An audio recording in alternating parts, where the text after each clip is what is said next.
Hey guys, it's Anna and welcome to my channel. Today I have a very special video in store.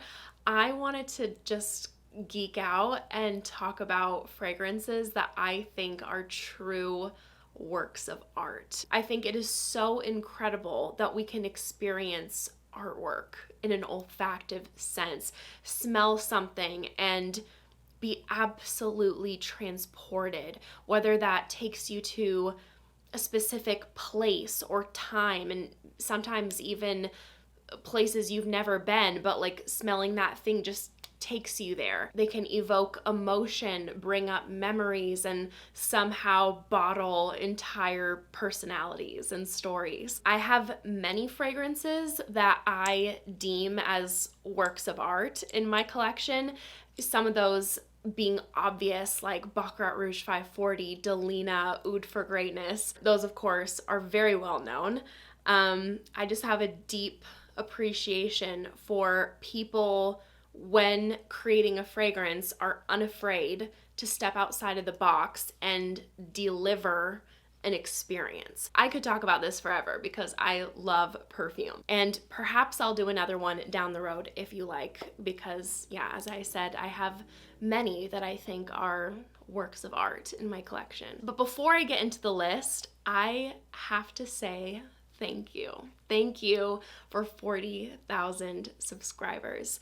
Thank you for your kindness, for your support, whether that be in big ways or small. It means so much to me that you are here, that you enjoy what I'm putting out there, and I'm really so grateful for all of the love and opportunities that you have made possible for me. So to celebrate, I wanted to do a giveaway. The winner will receive a $200 gift card to Lucky Scent, and this is an international giveaway.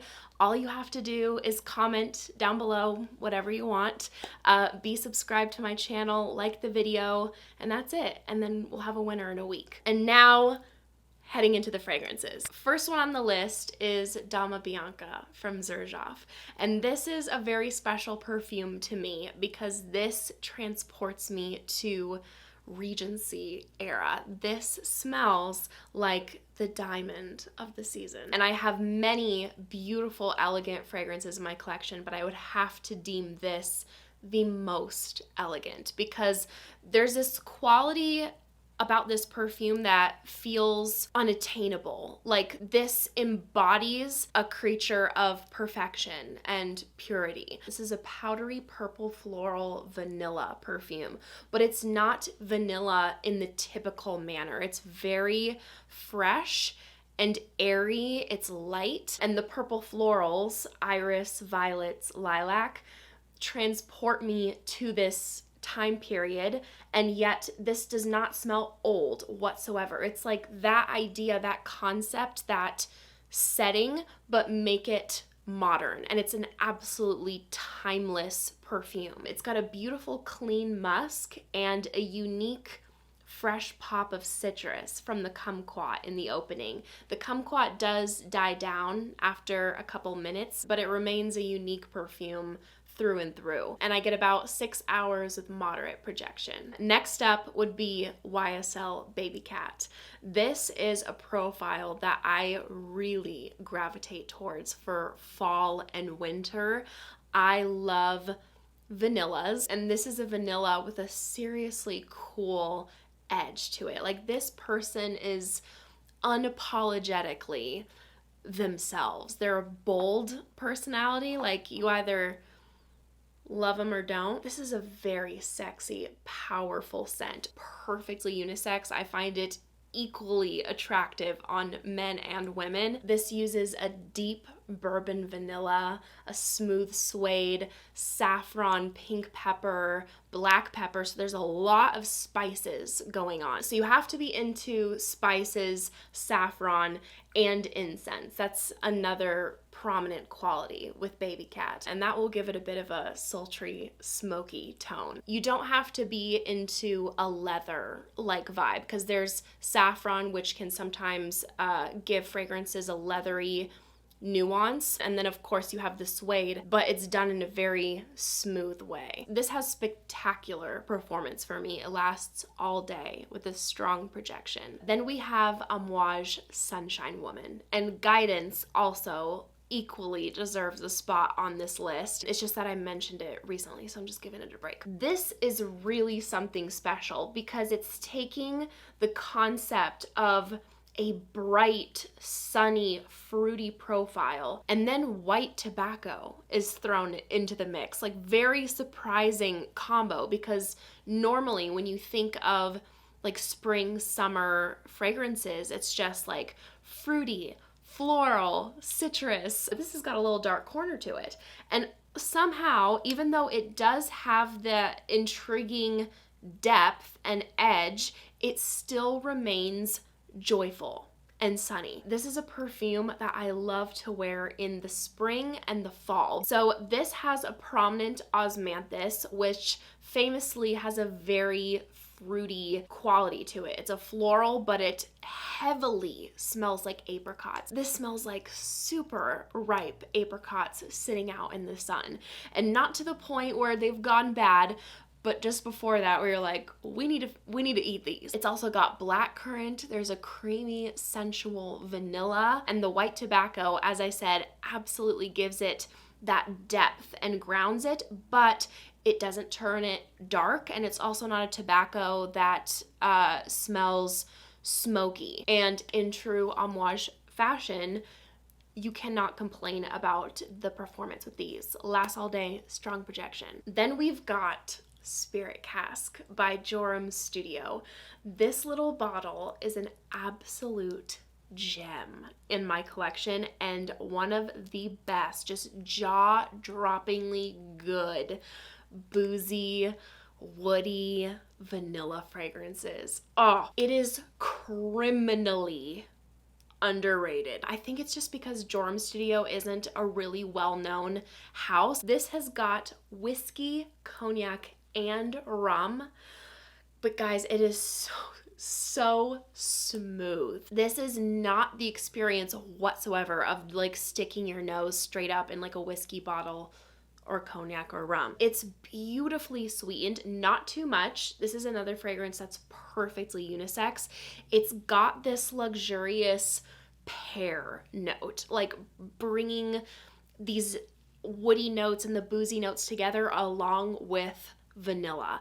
And in the opening, this interestingly has a very cool experience to it. Like, it smells like there's mint infused in the mix, even though it's not listed. And as time goes on, it changes. This is not a linear wearing experience, and it just becomes warmer. That cooling quality dissipates, and the vanilla really amps up more. And then you've got the woody notes coming through: cedar, oak, gaiac, and maple. And also in the deep dry down, you get this smooth resinous feel. It's just so captivating. I haven't smelled anything like this. And although it's a small bottle, 30 ml, it does the job. You honestly don't need more than that because it's very strong. Again, lasts all day, strong projection. Then we have Love of My Life, Bo by Liis. First of all, this is my favorite fragrance profile, woody vanilla, so check. And because it is my favorite fragrance profile, I have smelled many woody vanillas, and they can definitely have a lot of things in common. But Liis came along and did their version of a woody vanilla. This is also very special to me because this was inspired by sequoia trees, the sequoia forest in California, which is where I have lived, not in the sequoia trees, obviously, but in California for 99% of my life, so hits close to home. And there's really nothing like being surrounded by that greatness, literally, and experiencing all there is to offer: sight, sound, smell. And this smells like wood, like natural wood being warmed by the sun. So it's sequoia, but it's also cedar and gaiac wood in the mix. But it's not just that. It was inspired by that, but it's not a one-to-one translation of smelling like wood. This has also got a beautifully sweetened incense note. Eric loves to burn incense, and it reminds me of the incense that he likes to burn. This isn't smoky at all. It's a softly sweetened incense with then a creamy vanilla just cloaking everything, and it adds this cocooning, soft, comforting feel. There's something very grounding and calming about this scent, and it's got a smooth elemi resin in the mix as well. I don't know what bottle we're on now because both Eric and I wear this. I want to say around 7. It's been a lot. We need vats of this stuff. So if Liis wants to do me a solid and do that for me, I'd appreciate it. And it lasts all day for us with a moderate projection. Next up, we have Ormaie 1812. And not only do I think the actual juice is art, but also obviously the presentation, the whole brand aesthetic. It's not difficult to see the passion that goes behind it. So this bottle has 12 sides, and it's meant to represent a clock, 12 hours in a day. 1812 represents the 18th of December, and this is the founder's mother's birthday. This fragrance was created for her, and each of the Ormaie fragrances has their own individual shape on top of the cap. They're hand-selected, hand-carved. Each shape has a meaning correlating to the scent. So this represents her hair because she always wears her hair in a bun-like style. 1812 is an incredibly unique cherry, lychee, floral fragrance. I also find this duality fascinating within this scent because